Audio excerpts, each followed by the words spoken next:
মানে দেশের বুকে চিহ্নিত হওয়া উচিত। সেটা তো হচ্ছে কোথায়?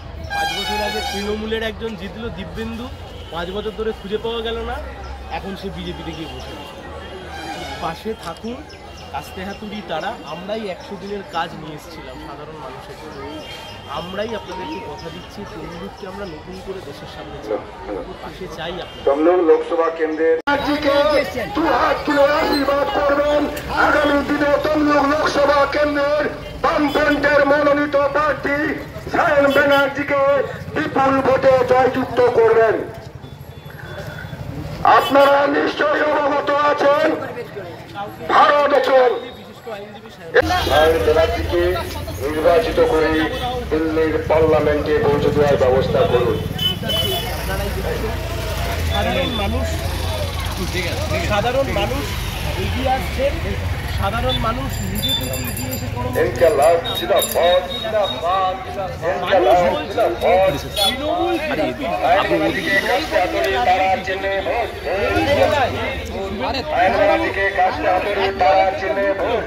আবার লুটে অন্য দলে চলে গেল।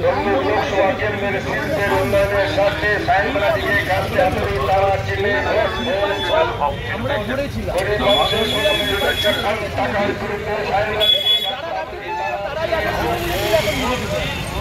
আমাদের কথা হচ্ছে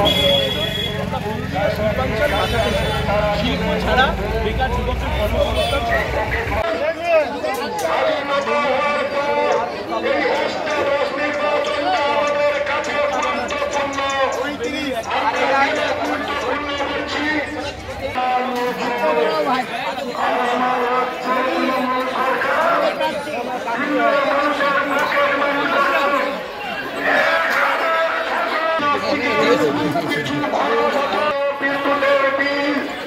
পশ্চিমবঙ্গের সমস্ত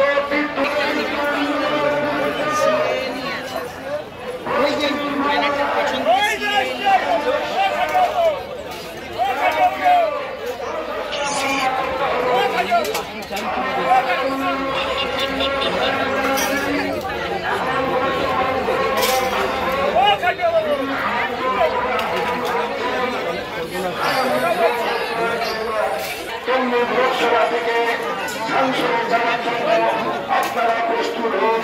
তাই আমরা স্লোগান দিচ্ছি, সংসদে বেশি দাম, কমের জিনিসের দাম। আমরা কল্পনা করতে পারছি না যে গোটা দেশটার আজ থেকে কিছুদিন পরে যদি একই রকম ভাবে চলতে থাকে তাহলে দেশটা কোথায় গিয়ে দাঁড়াবে। দেশের সরকার, রাজ্যের সরকার এমন ভাবে দেশটাকে পরিচালনা করছেন, রাজ্যটাকে পরিচালনা করছেন, এতে সাধারণ খেটে খাওয়া মধ্যবিত্ত, নিম্ন মধ্যবিত্ত মানুষের কোনো লাভের লাভ হচ্ছে না। প্রত্যেক কটা জিনিসের দাম বাড়িয়েছে, এমন কোন জিনিস নেই যার কোনো দাম বাড়েনি। গতকাল বিজেপি সরকার গোটা দেশ জুড়ে প্রায় 850 ওষুধের দাম, প্রায় 150 ওষুধের দাম বাড়িয়েছে বিজেপি সরকার গতকাল থেকে।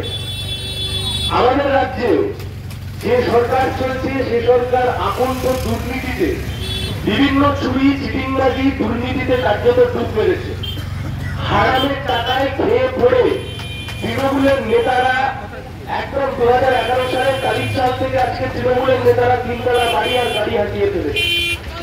এবং গোটা দেশ জুড়ে একবারের জন্য আপনারা ভাবুন, গোটা দেশের সরকার যেভাবে সাধারণ মানুষের মধ্যে ধর্মের ভিত্তিতে বিভাজন করছে, এক ভয়ঙ্কর অবস্থার মধ্যে দাঁড় করাচ্ছে আমাদের দেশকে। তাই আমরা বলছি, দেশকে বাঁচাতে হবে, রাজ্যকে বাঁচাতে হবে। এই দেশটা, এই রাজ্যটা, এই দেশের সংবিধান যারা লড়াই করেছিল, যারা গণতন্ত্রের জন্য লড়াই করেছিল, স্বাধীনতার জন্য লড়াই করেছিল, তারা লড়াই করেছিল দেশের জন্য, তারা লড়াই করেছিল দেশের সাধারণ মানুষ যাতে মাথা তুলে বাঁচতে পারে তার জন্য। আজকে বেকার দারিদ্রের সমস্যা কোথায় গিয়ে দাঁড়িয়েছে? গোটা পশ্চিমবাংলা এবং গোটা দেশ জুড়ে, গোটা পশ্চিমবাংলা জুড়ে একের পর এক পরীক্ষা, টেট হতে পারে, এসএসসি পরীক্ষা হতে পারে, পিএসসি হতে পারে, একের পর এক পরীক্ষা। প্রচুর শিক্ষিত ছেলেমেয়েরা, কেউ ডিএলএড করছেন, কেউ বিএড করছেন, কেউ ইঞ্জিনিয়ারিং করছেন, পড়ে সবাই বাড়িতে বসে থাকতে হচ্ছে।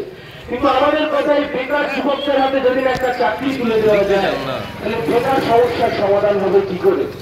রাজ্যের সরকার এবং কেন্দ্রের সরকার এই দুই সরকার মিলে উদাসীন। এবং আপনি যদি দেখেন শেষ কয়েক বছর তো হলদিয়া শিল্পাঞ্চলটাকে কার্যত লাটে তুলে দিয়েছে।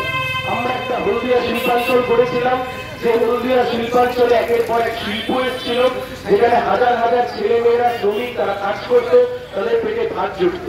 আর আজকের দিনে দাঁড়িয়ে আমরা কি দেখছি? আজকের দিনে দাঁড়িয়ে আমরা দেখছি শুধুমাত্র একটা অধিকারী পরিবার সাথী, একটা অধিকারী পরিবার মিলে গোটা কার্যত লুটে তার হলদিয়ার 12টা বাজিয়ে দিয়েছে। তাই আমাদের কথা খুব স্পষ্ট, আমরা একটা স্লোগান ঠিক করেছি, আপনাদের সামনে এই কথাও আমরা রাখছি। আমাদের কথা, জিতবে এবার সায়ন, হলদিয়ায় হবে শিল্পায়ন। জিতবে এবার সায়ন, হলদিয়ায় হবে শিল্পায়ন।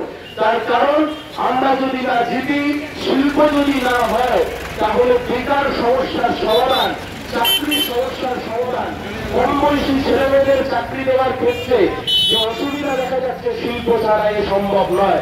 আর আজকের দিনে দাঁড়িয়ে তৃণমূল আর বিজেপি নিচের তলায় যতই এরা মারপিট করুক, ওপর তলায় দিল্লির বিজেপির নেতারা আমাদের মুখ্যমন্ত্রীর মাথায় হাত দিয়ে রেখে দিয়েছে।